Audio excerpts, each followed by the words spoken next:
தலைப்புச் செய்திகளை பார்க்கலாம்.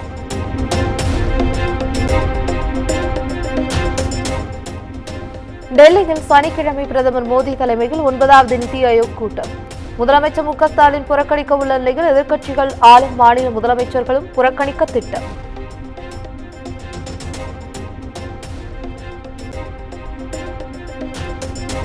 காவிரி ஆற்றில் உபரிநீர் திறப்பு 1,30,741 கன அடியாக அதிகரிப்பு. KRS அணையில் இருந்து 1,00,000 கன அடி நீரும், கபினி அணையில் இருந்து 30,000 கன அடி நீரும் திறப்பு.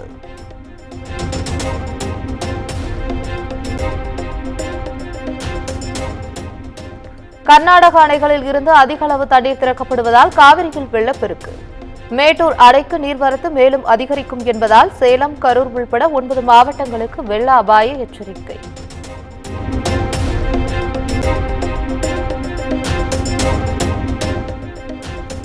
ஒகேனக்கல் காவிரி ஆற்றிற்கு வரும் நீரின் வரத்து 1,00,000 கன அடியாக அதிகரிப்பு.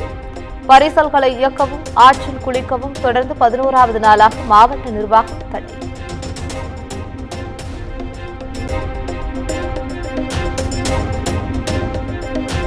மேட்டூர் அணைக்கு வரும் நீரின் அளவு 81,552 கன அடியாக அதிகரிப்பு.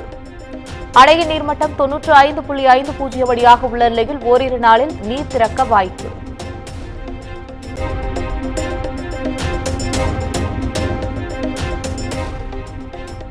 பவானிசாகர் அணைக்கு நீர்வரத்து 11,274 கன அடியாக அதிகரிப்பு. அணையின் நீர்மட்டம் படிப்படியாக உயர்ந்து வருவதால் பாசன பகுதி விவசாயிகள் மகிழ்ச்சி.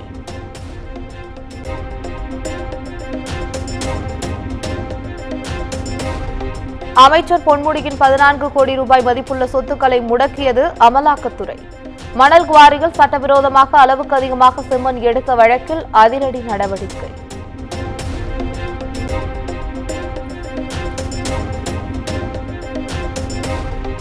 ₹100 கோடி நில மோசடி வழக்கில் கைதான MR விஜயபாஸ்கருக்கு வருகிற 31ஆம் தேதி வரை நீதிமன்ற காவல். 2 நாள் போலீஸ் காவல் முடிந்ததை அடுத்து கரூர் குற்றவியல் நீதிமன்றம் உத்தரவு.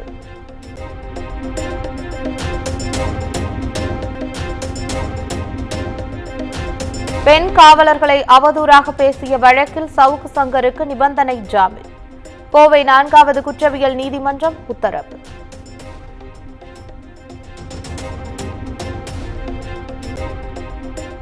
MyV3 நிறுவன உரிமையாளர் சக்தி ஆனந்தனின் ஜாமீன் மனு தள்ளுபடி. சென்னை உயர்நீதிமன்ற நீதிபதி TV தமிழ்ச்செல்வி உத்தரவு.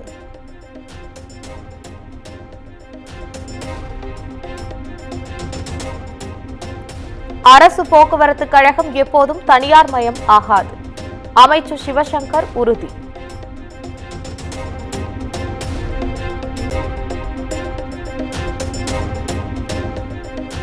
பன்ருட்டியில் நடந்த வாகன சோதனையில் 4,5 கோடி ரூபாய் மதிப்பிலான 12 கிலோ தங்கம் பறிமுதல். உரிய ஆவணங்கள் இல்லாததால் வருமான வரித்துறை அதிகாரிகளிடம் ஒப்படைத்த போலீசார்.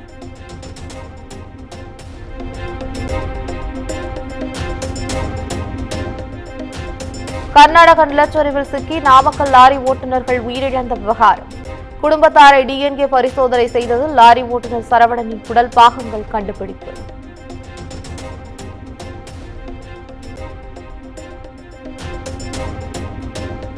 நடிகர் விஷால் நடிக்கும் படங்களுக்கு கட்டுப்பாடு விதித்தது தயாரிப்பாளர் சங்கம். தயாரிப்பாளர் சங்க தலைவராக இருந்தபோது 12 கோடி ரூபாய் இழப்பு என்ற புகாரில் நடவடிக்கை.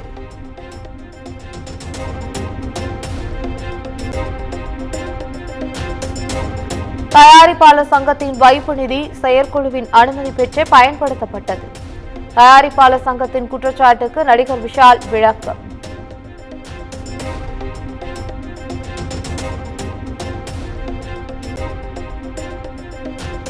விவசாயிகள் நலன் குறித்து சிறிதும் அறிவு இல்லாமல் அமளியில் ஈடுபடுவது சரியல்ல. காங்கிரஸ் MP ஜெயராம் ரமேஷை கடுமையாக சாடிய மாநிலங்களவை தலைவர் Jagdeep Dhankhar. You have some problem. You have a problem which is incorrigible. आपको किसान का क्या नहीं पता है? नहीं पता. रणदीप किसान की सेवा करने का तरीका नहीं है. भारत किसान प्रधान देश है.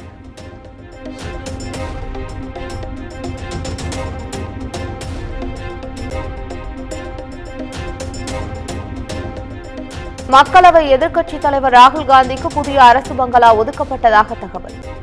எம்பி பதவியில் இருந்து நீக்கப்பட்டு அரசு பங்களாவில் இருந்து வெளியேற்றப்பட்ட நிலையில் நடவடிக்கை.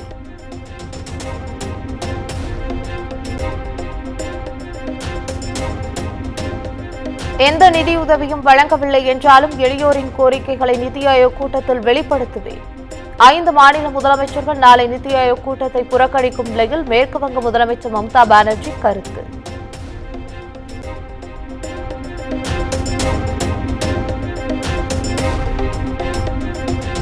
குஜராத்தின் நவ்சாரியில் வெளுத்து வாங்கிய கனமழை. சாலைகள் முழுதும் குளமான நிலையில் ஆறுகளில் வெள்ளம் பெருக்கெடுத்து ஓடிய காட்சிகள் வெளியீடு.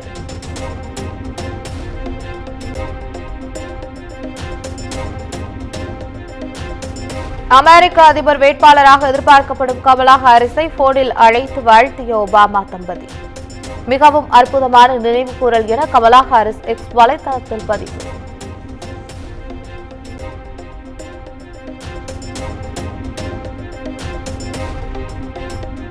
பாரிஸ் ஒலிம்பிக் பரபரப்புகளுக்கு மத்தியில் பிரான்ஸ் அதிவேக ரயில் சேவையில் பெரும் பாதிப்பு. தீ வைப்பு சம்பவங்கள், ரயில் பாதைகள் சேதப்படுத்தப்பட்டதால் 8 லட்சம் மக்கள் அவதி.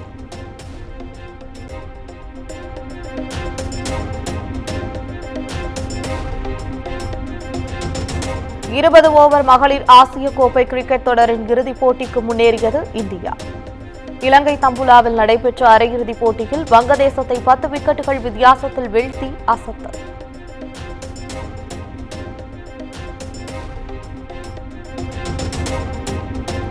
இயக்குனர் சிம்புதேவன் இயக்கத்தில் யோகி பாபு நடிக்கும் போட் படத்தின் ட்ரெய்லர் வெளியானது. ஆகஸ்ட் 2ஆம் தேதி படம் திரைக்கு வருகிறது.